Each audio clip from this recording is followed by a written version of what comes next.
Imaginez que vous êtes dans une relation ou une situation où tout semble être un jeu constant de manipulation. Chaque mot, chaque geste est une tentative de contrôle et vous vous retrouvez piégé dans des montagnes russes émotionnelles. Des doutes commencent à surgir. Suis-je le problème? Comment cette personne fait-elle pour que je me sente si petite? Cette bataille émotionnelle ne se limite pas à la gestion de personnalités difficiles. Cela nous amène à nous interroger sur ce qui se passe réellement derrière ces actions. Vous êtes-vous déjà demandé s'il n'y avait pas des forces invisibles qui influencent le comportement de certaines personnes autour de vous? Pourquoi certains individus semblent-ils si consumés par l'orgueil, la manipulation et une quête incessante de contrôle? Souvent, ces caractéristiques ne sont pas seulement des traits de personnalité, mais le reflet de quelque chose de plus profond, une bataille spirituelle qui affecte à la fois ceux qui manifestent ces comportements et ceux qui les entourent. La Bible nous offre une vision claire de ces questions. Romains 8, 31 nous rappelle « Si Dieu est pour nous, qui sera contre nous ?» Sa promesse nous fortifie, montrant que, même face aux mauvaises influences, Dieu est aux commandes et nous offre protection et direction. Il nous donne les outils pour identifier, résister et surmonter ces forces, tout en nous conduisant sur les chemins de la restauration et de la paix. Aujourd'hui, nous allons plonger profondément dans ce sujet et explorer comment des forces spirituelles cachées peuvent être derrière le narcissisme. Nous découvrirons comment reconnaître les signes, comprendre les impacts et, surtout, comment Dieu nous donne le pouvoir d'affronter ces situations. Ce que vous êtes, notre message peut changer votre perspective et vous donner la sagesse divine pour gérer ces influences. Découvrir les influences spirituelles cachées dans le narcissisme et découvrir comment nous pouvons les affronter avec foi et courage.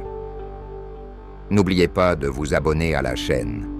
Vous nous aidez beaucoup à continuer à répandre la parole de Dieu contre le mal.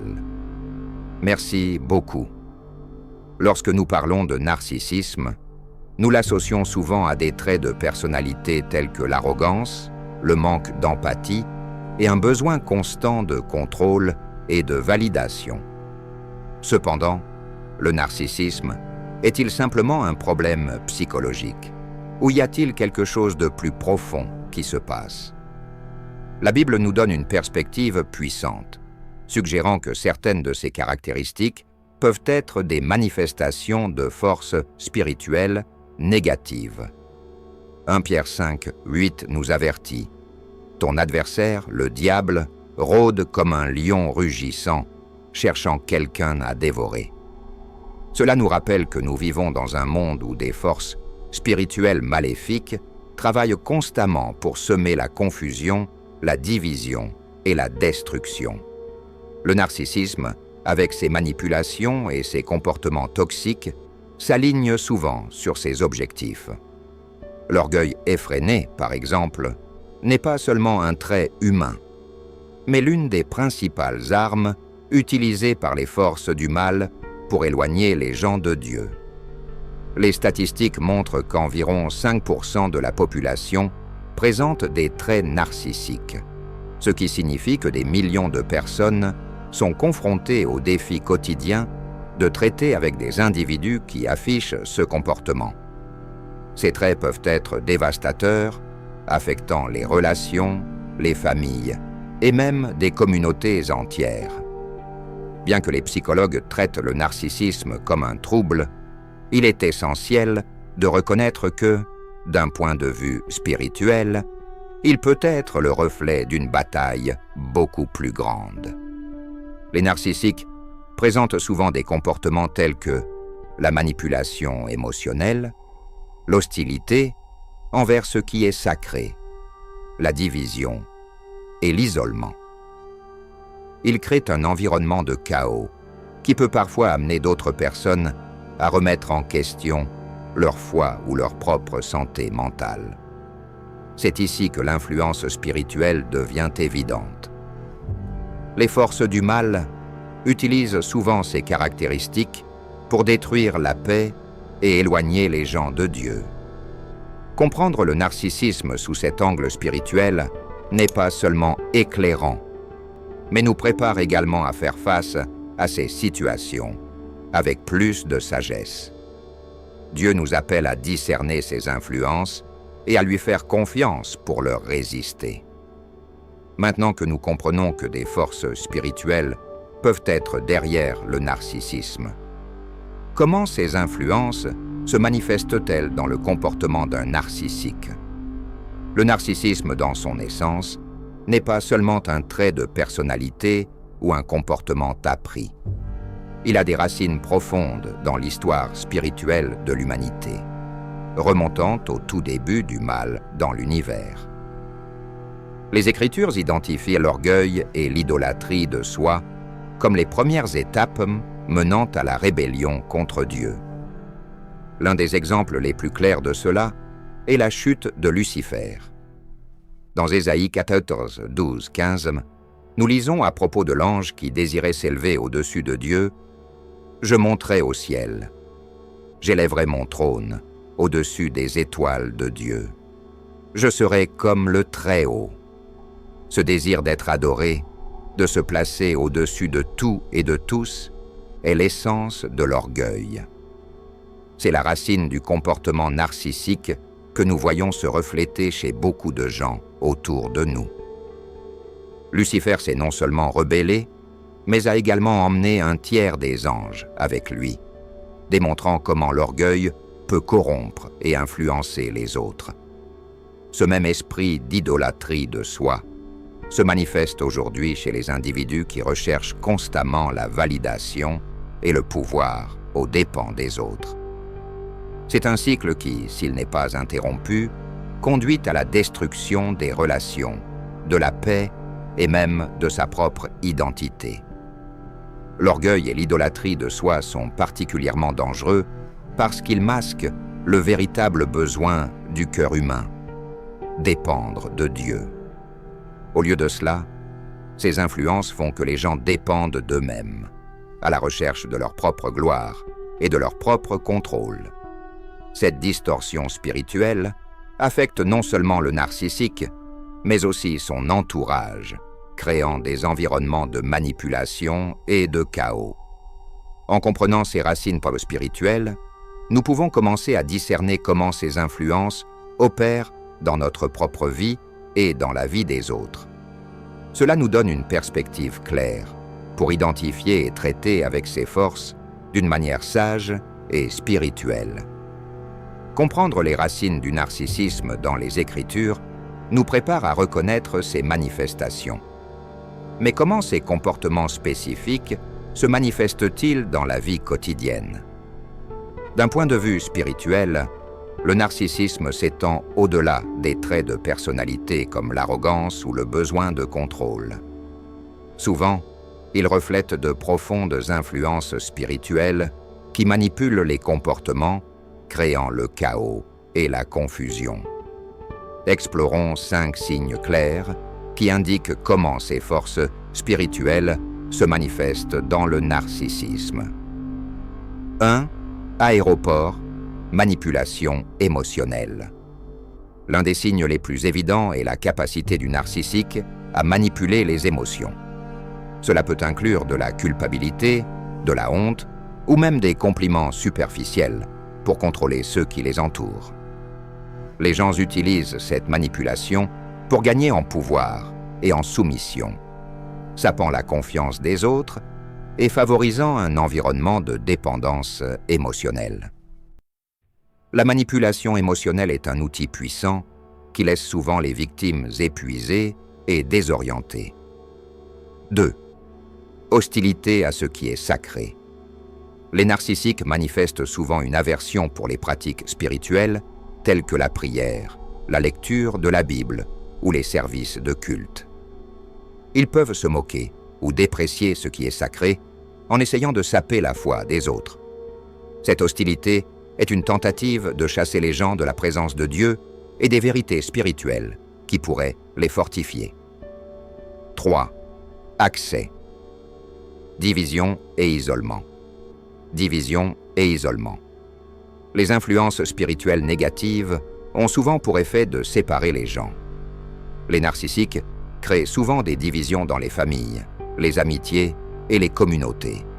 Par des intrigues et des manipulations, ils isolent les gens pour les affaiblir spirituellement et émotionnellement, les laissant vulnérables. 4. Épisode 4. La peur est utilisée pour le contrôle. Le narcissique utilise la peur comme l'une de ses armes les plus efficaces. Le narcissique conçoit des menaces subtiles ou directes pour garder le contrôle sur les autres. Sur les autres. Cette peur peut être émotionnelle, comme la peur du rejet ou des représailles, ou même physique, dans les cas les plus extrêmes.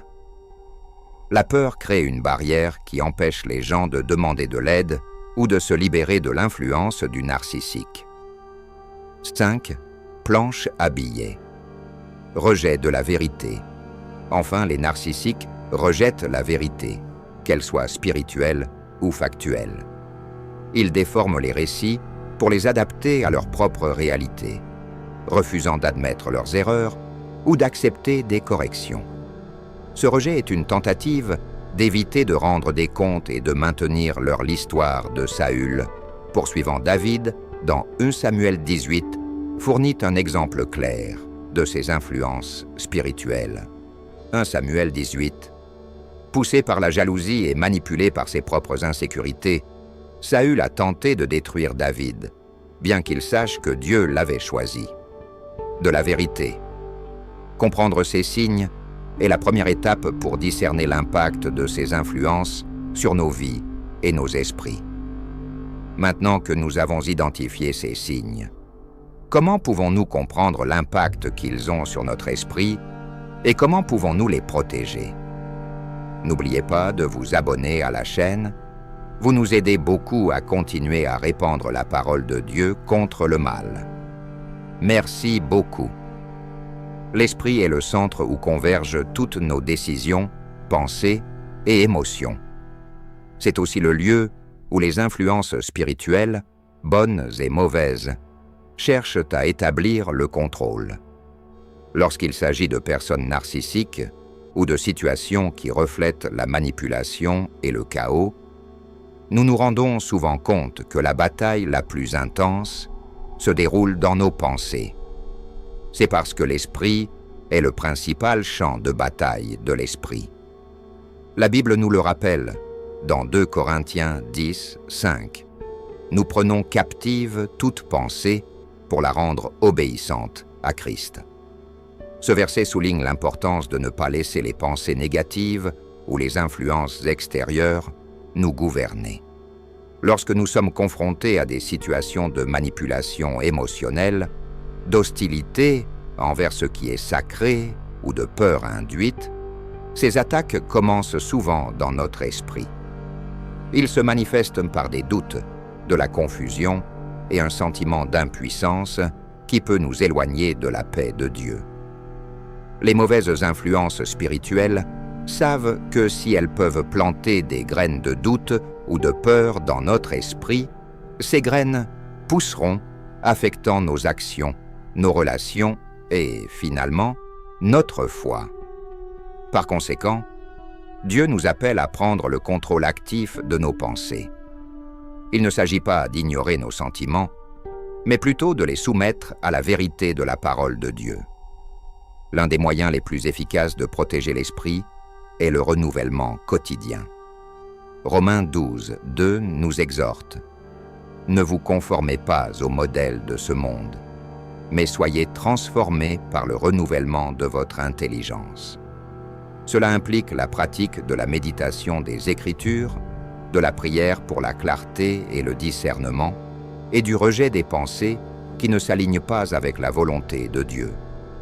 Lorsque nous faisons cela, nous construisons une forteresse spirituelle qui nous protège contre les attaques extérieures. De plus, nous devons reconnaître que nos pensées influencent nos émotions et nos comportements. Si nous permettons aux pensées négatives de devenir dominantes, cela créera un espace pour que l'ennemi amplifie les sentiments de peur, d'anxiété et de désespoir.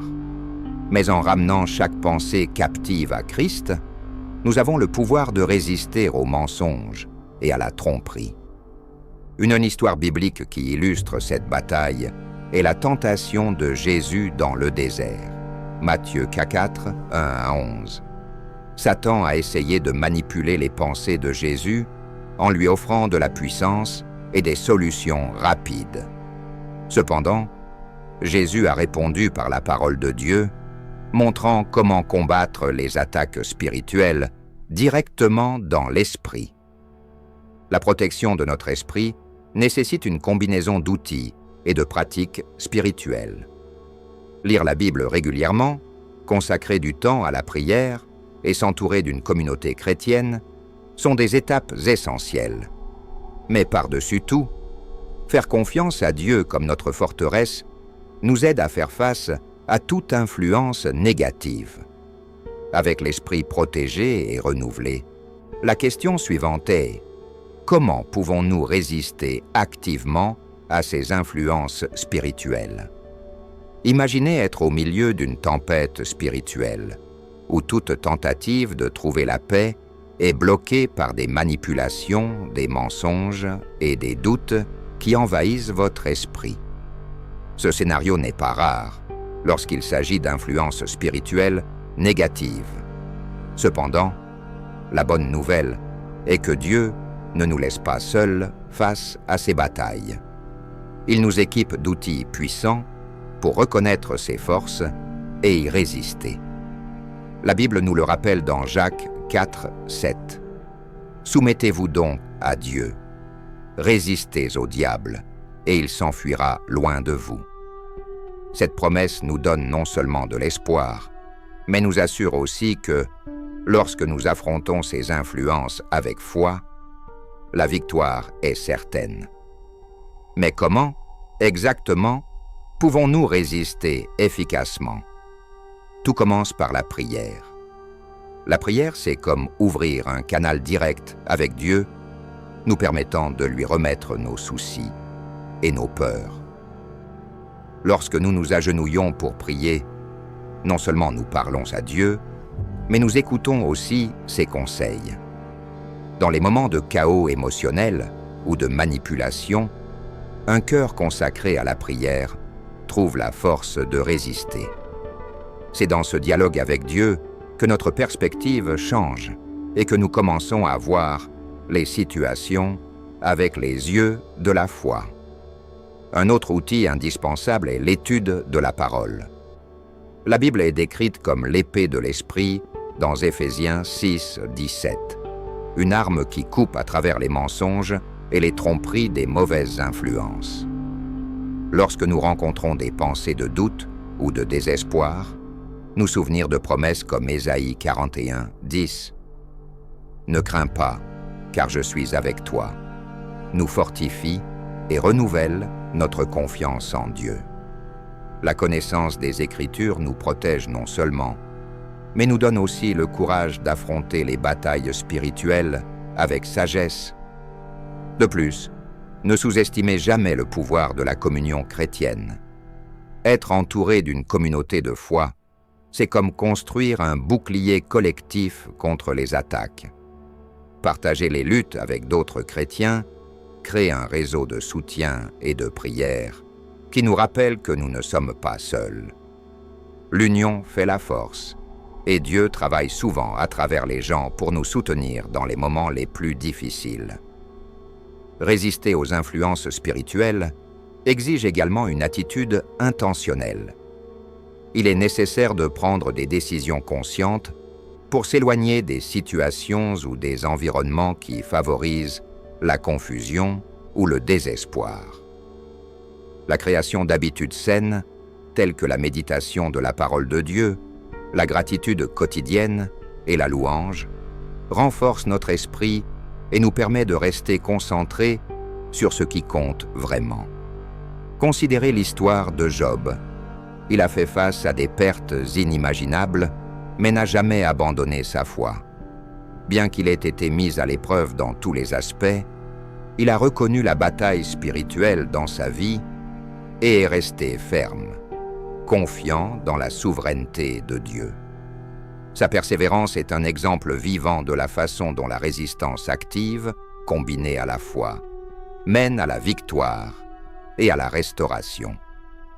Le voyage de la reconnaissance et de la résistance est continu. Dieu nous fournit tous les outils nécessaires, mais c'est à nous de les utiliser avec détermination et confiance en lui. Et avec ces outils à notre disposition, nous sommes invités à découvrir quelles autres dispositions Dieu nous donne pour assurer notre protection spirituelle et émotionnelle. Au milieu des batailles spirituelles auxquelles nous sommes confrontés, Dieu ne nous laisse pas sans défense. Il nous fournit l'armure de Dieu, une protection complète et puissante, décrite dans Éphésiens 6, 10-18. Cette armure n'est pas seulement une métaphore, mais une instruction pratique sur la façon de nous préparer à résister aux mauvaises influences et à rester fermes dans la foi. Enfin, fortifiez-vous dans le Seigneur et dans sa puissance. Revêtez-vous de l'armure complète de Dieu, afin que vous puissiez tenir ferme contre les plans du diable. Éphésiens 6, 10, 11. Cet appel nous rappelle que nous ne nous battons pas seuls.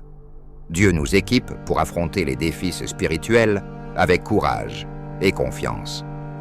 Chaque pièce d'armure a un but spécifique, à commencer par la ceinture de vérité. Il maintient tout en place, symbolisant la nécessité d'aligner nos pensées et nos actions sur la vérité de Dieu. Dans un monde plein de tromperies et de manipulations, la ceinture de vérité est essentielle pour discerner ce qui est réel et ce qui est faux. Le casque du salut protège notre esprit, la principale zone où se déroulent les batailles spirituelles. Il nous rappelle notre identité en Christ et la promesse de la vie éternelle. Lorsque des pensées de doute ou de peur surgissent, le casque du salut nous aide à nous concentrer sur la sécurité que nous avons en Dieu. L'épée de l'Esprit, qui est la parole de Dieu, est notre arme offensive. Non seulement il nous protège, mais il nous permet également de combattre directement les mensonges de l'ennemi. Tout comme Jésus a répondu aux tentations dans le désert avec les Écritures, Matthieu 4, 1-11. Nous sommes appelés à utiliser la parole de Dieu pour faire face à toute attaque spirituelle. En plus de ces pièces, la cuirasse de la justice protège notre cœur et nos émotions, tandis que les chaussures de l'évangile de paix nous aident à marcher fermement dans la vérité. La foi, symbolisée par le bouclier, éteint les traits enflammés des méchants, tels que les accusations, les doutes et les peurs. Lorsque nous revêtons l'armure de Dieu, nous ne nous défendons pas seulement. Nous nous positionnons comme des soldats spirituels, prêts à avancer avec foi et confiance dans le Seigneur. Mais porter cette armure demande de la pratique. C'est par la prière constante, l'étude de la Bible et la communion avec d'autres chrétiens que nous renforçons chaque pièce. Tout comme un soldat en formation apprend à utiliser ses armes avant d'entrer dans la bataille, nous devons nous familiariser quotidiennement avec l'armure de Dieu. C'est ainsi que nous nous préparons à faire face à toute influence négative, avec la certitude que Dieu nous a déjà donné les outils de la victoire. Maintenant que nous sommes équipés de l'armure de Dieu, comment pouvons-nous utiliser cette force pour guérir les blessures causées par ces influences spirituelles?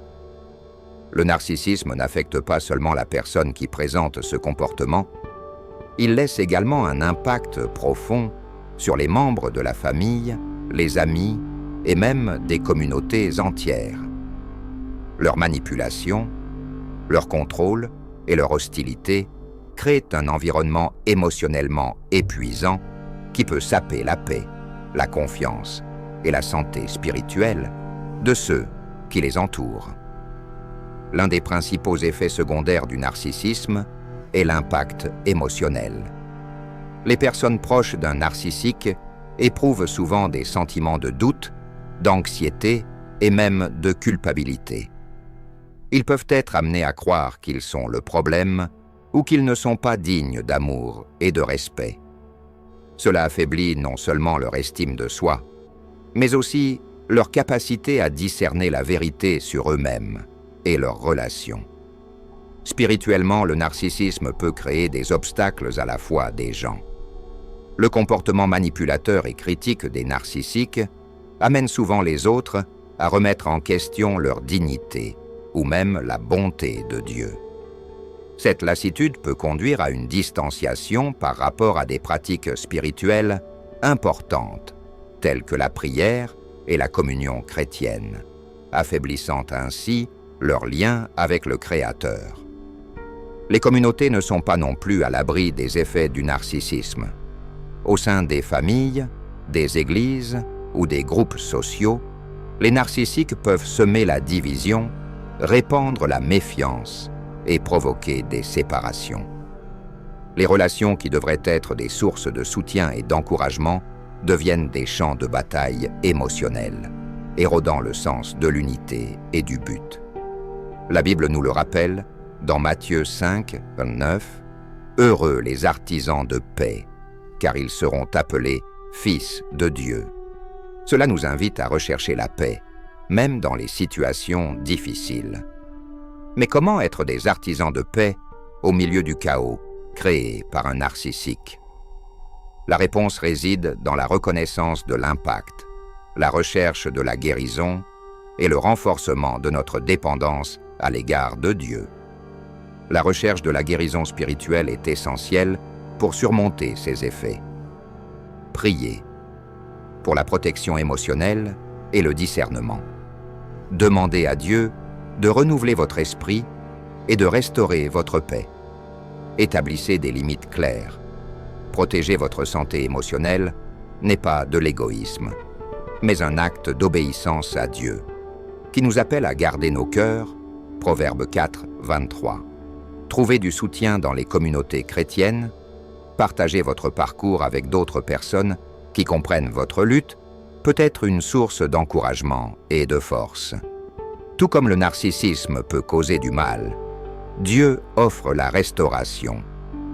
Il nous appelle à rechercher sa paix et à faire confiance à son plan, même lorsque nous sommes confrontés à des situations difficiles.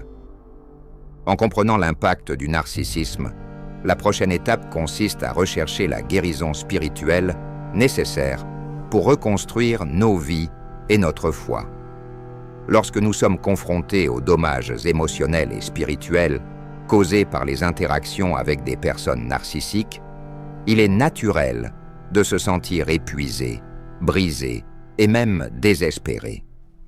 Cependant, Dieu se révèle comme le guérisseur spirituel, celui qui non seulement reconnaît nos blessures, mais nous offre également une guérison et un renouveau complet. Le psaume 34, 18 nous rappelle « Le Seigneur est près de ceux qui ont le cœur brisé ». Ce verset résume la nature de Dieu en tant que Père aimant, qui s'approche de nous dans notre douleur, offrant réconfort et restauration. Il n'ignore pas nos blessures, mais travaille sur elles, apportant la guérison et transformant notre souffrance en force. La première étape de ce processus consiste à reconnaître les blessures. Souvent, nous essayons d'ignorer ou de minimiser l'impact des expériences douloureuses, surtout lorsque nous nous sentons obligés de garder la paix dans nos relations. Cependant, Dieu nous appelle à être honnêtes au sujet de nos émotions et à les lui apporter dans la prière. Reconnaître nos douleurs n'est pas un signe de faiblesse, mais un acte de courage qui ouvre la voie à la guérison. La recherche d'un soutien spirituel est également essentielle. Cela inclut de consacrer du temps à la prière, où nous pouvons épancher nos cœurs devant Dieu, et à l'étude de la parole, qui nous rappelle ses promesses de restauration. Des passages comme Ésaïe Qu'au 41, pour 10, n'aie pas peur, car je suis avec toi, sont des sources d'encouragement en période de lutte. De plus, Dieu utilise souvent les gens autour de nous comme instruments de guérison. Trouver du soutien dans une communauté chrétienne de confiance peut être une étape transformatrice. Partager votre voyage avec d'autres personnes qui comprennent votre douleur crée un environnement d'encouragement mutuel et de prière. Le pardon est un outil puissant dans ce processus de guérison. Bien que ce soit difficile, le pardon est libérateur. Il ne justifie pas le comportement de l'autre personne, mais il nous libère du fardeau émotionnel de porter du ressentiment ou un désir de vengeance. Dans Matthieu 6, 14, 15, Jésus nous rappelle l'importance de pardonner comme nous avons été pardonnés. Cet acte de libération permet à Dieu d'agir dans nos cœurs, d'enlever l'amertume et de faire place à la paix. Dieu, en tant que notre médecin spirituel, non seulement guérit nos blessures, mais transforme également nos expériences en leçons qui fortifient notre caractère. Il nous invite à faire confiance en son processus, même lorsque nous ne voyons pas de résultats immédiats. Tout comme un médecin humain traite soigneusement les blessures physiques, Dieu travaille sur nos blessures émotionnelles et spirituelles, nous restaurant à la plénitude. Avec la guérison en cours, comment le pardon peut-il devenir la clé de notre libération complète? Pardonner est plus qu'un acte de bonté. C'est une libération profonde qui a un impact sur l'âme. Lorsque nous pardonnons, nous ne justifions pas le mal qui nous a été fait, mais nous nous libérons du poids émotionnel qui nous lie au passé. Le pardon est une décision consciente de briser les chaînes de la douleur en faisant place à la paix et à la guérison qui viennent de Dieu. La Bible nous enseigne dans Colossiens 3, 13, « Pardonne comme le Seigneur te l'a pardonné ». Ce verset est un puissant rappel que nous avons été pardonnés abondamment et injustement. De la même manière, Dieu nous invite à pardonner aux autres, non pas parce qu'ils le méritent, mais parce que cela reflète le caractère du Christ en nous.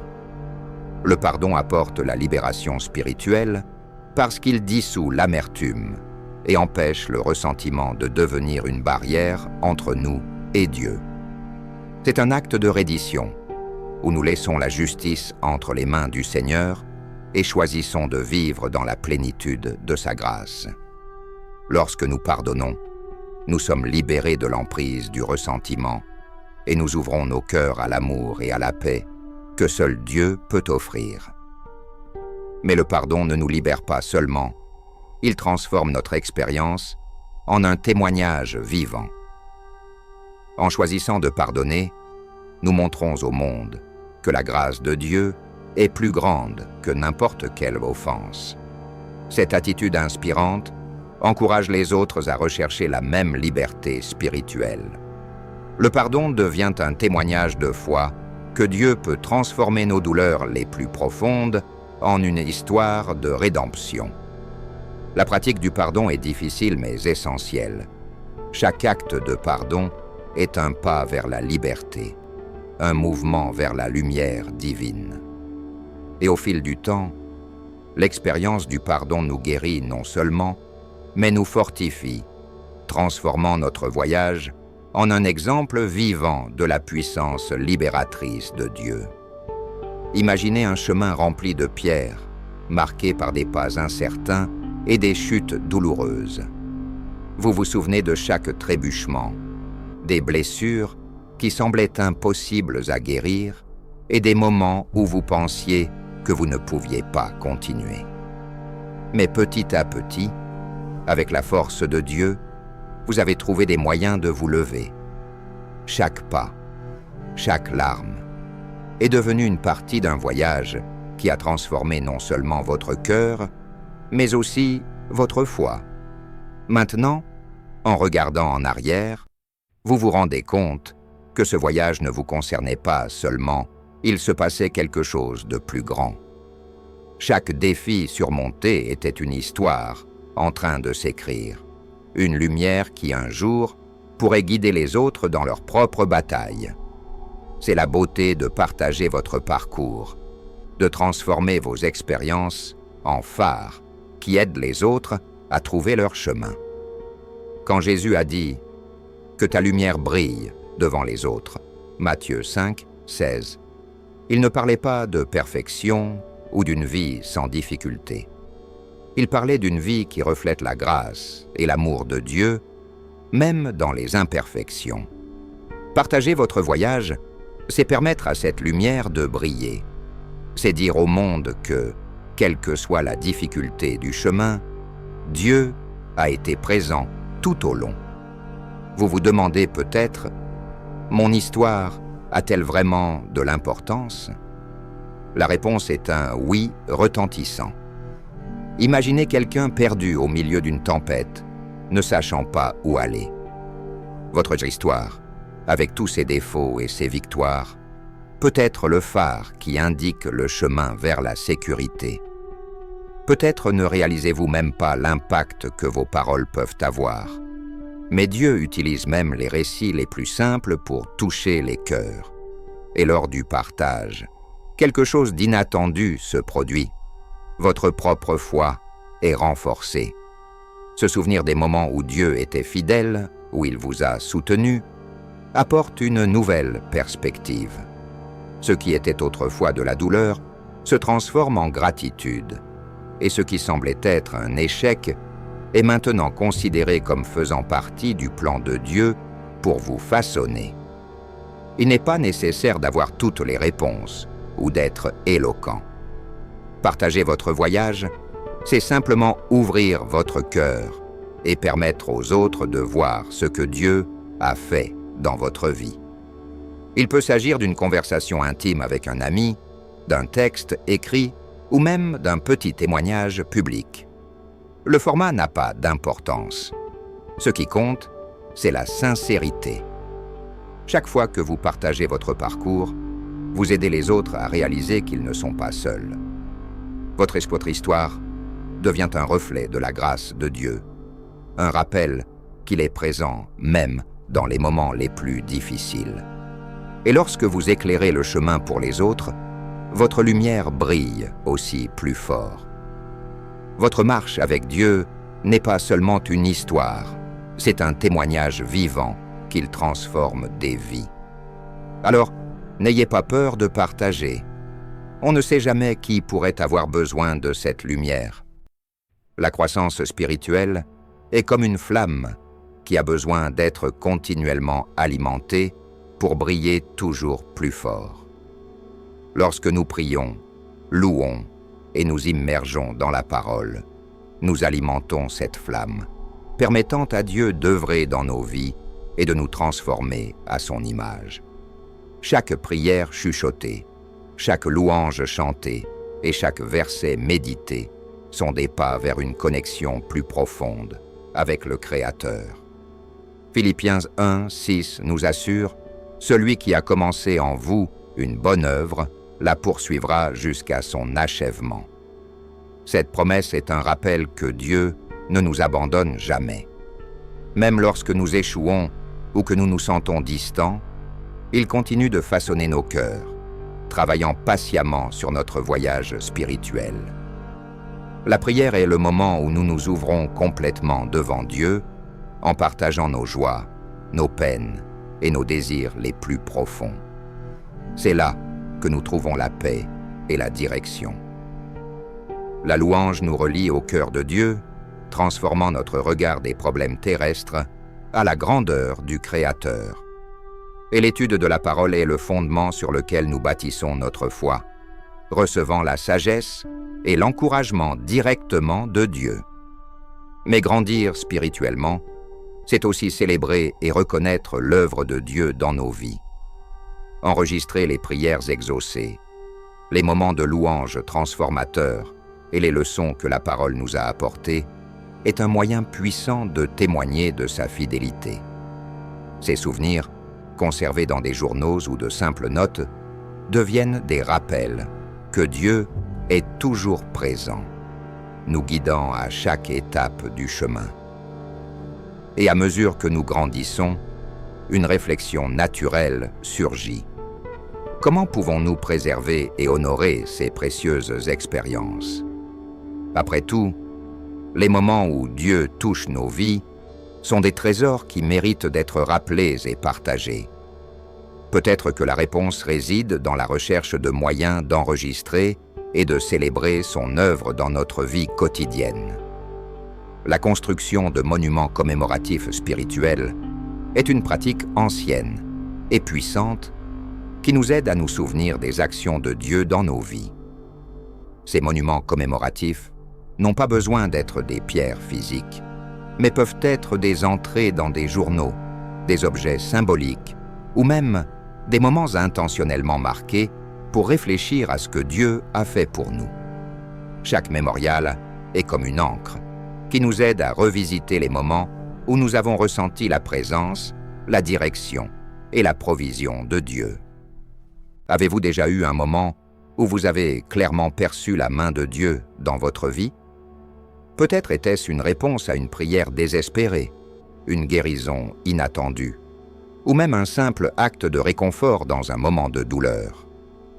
Ces moments sont précieux, mais au fil du temps, ils peuvent être éclipsés par les pressions de la vie quotidienne. C'est pourquoi la création de monuments commémoratifs spirituels est si importante. Ils nous aident à nous rappeler que Dieu est fidèle et ne nous abandonne jamais, même lorsque nous faisons face à de nouvelles tempêtes. Un journal spirituel est un moyen pratique et profondément personnel de créer ces mémoriaux. En écrivant sur les bénédictions, les réponses à la prière et les leçons apprises, vous créez un enregistrement tangible de l'œuvre de Dieu dans votre vie. En cas de doute ou de difficulté, revisiter ces pages peut renouveler votre foi et apporter du réconfort.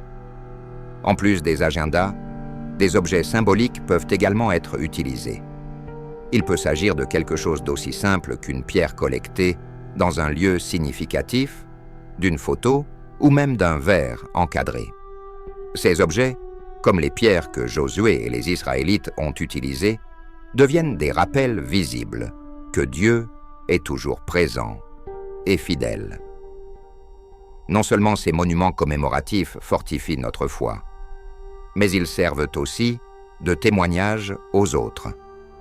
Tout comme Dieu a dit à Josué que les pierres seraient un moyen de parler aux générations futures de ce qu'il a fait, nos monuments commémoratifs peuvent inspirer nos amis, notre famille, et même des étrangers à faire confiance au Seigneur. Alors que nous construisons ces monuments commémoratifs, quelque chose change dans nos cœurs. Chaque pierre, chaque page, chaque symbole nous relie à Dieu et nous rappelle qu'il est le même hier, aujourd'hui et pour toujours. C'est pourquoi, lorsque nous regardons vers le passé, nous sommes encouragés à lui faire entièrement confiance pour l'avenir. Puis, avec nos mémoriaux spirituels en place, une question se pose. Comment pouvons-nous transformer cette confiance renouvelée en action pratique de foi?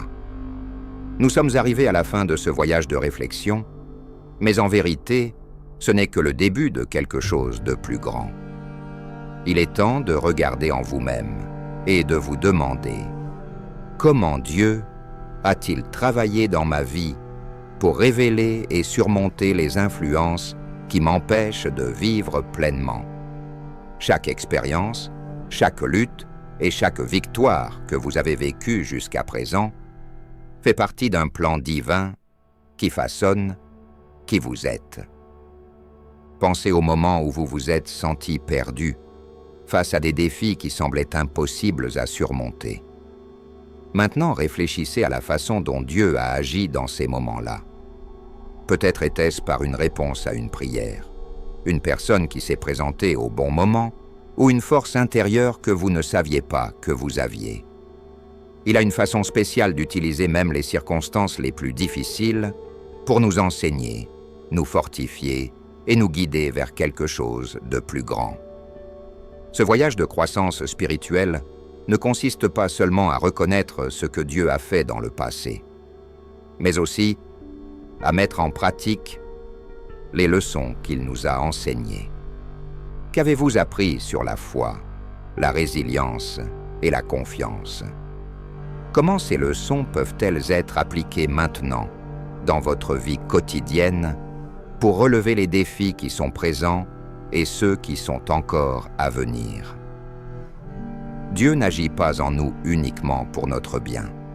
Il nous façonne pour que nous puissions être lumière dans le monde, en partageant nos histoires, nos leçons et notre foi avec ceux qui ont besoin d'espoir.